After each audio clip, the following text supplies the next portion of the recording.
Iran Israel যুদ্ধের ডামাডোলে যখন বিশ্ব রাজনীতি উত্তপ্ত, তখন যুদ্ধের আগুনে ঘি ঢেলে দিয়েছে তেহরানের বড় মিত্র উত্তর কোরিয়া। জাতিসংঘের নিষেধাজ্ঞা থাকা সত্ত্বেও 19 জুন বৃহস্পতিবার স্বল্প পাল্লার ব্যালিস্টিক মিসাইল উৎক্ষেপণ করেছে দেশটি।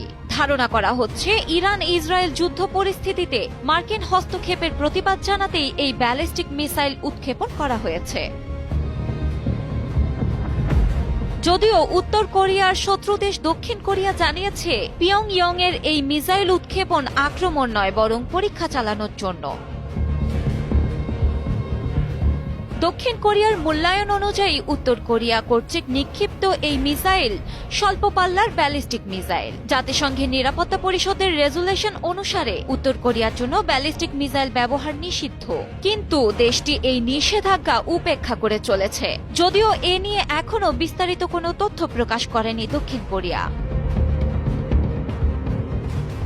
এদিকে মধ্যপ্রাচ্যে ইসরায়েল ও ইরানের সংঘাত কেবল দেশ দুটির মধ্যেই সীমাবদ্ধ থাকবে না বলে ধারণা করা হচ্ছে, কেননা শুরুটা হয় ইসরায়েলের মিসাইল ছোড়া দিয়ে। এর আগে গত 13 জুন ইসরায়েল তেহরানে ব্যাপক বিমান হামলা চালায়। এতে ইরানের কয়েকটি সামরিক ও পরমাণু স্থাপনা ক্ষতিগ্রস্ত হয়, পাশাপাশি নিহত হন একাধিক উচ্চ পদস্থ সামরিক কর্মকর্তা ও পরমাণু বিজ্ঞানী। এর জবাবে ইসরায়েলি লক্ষ্যবস্তুতে ড্রোন ও ক্ষেপণাস্ত্র হামলা চালায় ইরান। এরপর থেকেই ভয়াবহ পথে এগোচ্ছে পরিস্থিতি।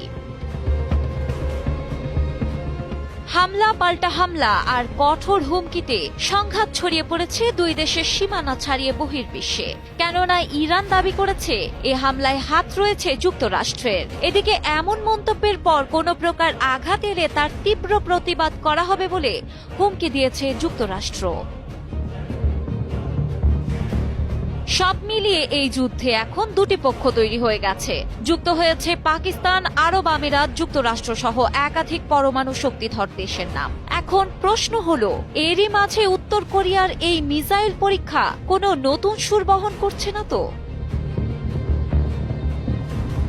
সম্প্রতি ইসরায়েলের হামলাকে মানবতার বিরুদ্ধে অপরাধ বলে নিন্দা জানিয়েছে উত্তর কোরিয়া। দেশটির সরকারি সংবাদ মাধ্যম KCCNA এর প্রতিবেদনে বলা হয়েছে, এই হামলা মধ্যপ্রাচ্যে নতুন করে যুদ্ধের আশঙ্কা বাড়িয়ে দিয়েছে। উত্তর কোরিয়ার পররাষ্ট্র মন্ত্রণালয় এক বিবৃতিতে ইসরায়েলের এই হামলাকে ইরানের সার্বভৌমত্বের গুরুতর লঙ্ঘন আখ্যা দিয়ে বলেছে, এটি বৈশ্বিক শান্তির জন্য হুমকি স্বরূপ। বর্তমান বিশ্ব পরিস্থিতি প্রমাণ করে মার্কিন যুক্তরাষ্ট্র ও পশ্চিমা শক্তিগুলোর সমর্থনে ইসরায়েল মধ্যপ্রাচ্যের জন্য এক ক্যান্সার সদৃশ সত্তা এবং বৈশ্বিক নিরাপত্তার প্রধান ঝুঁকি।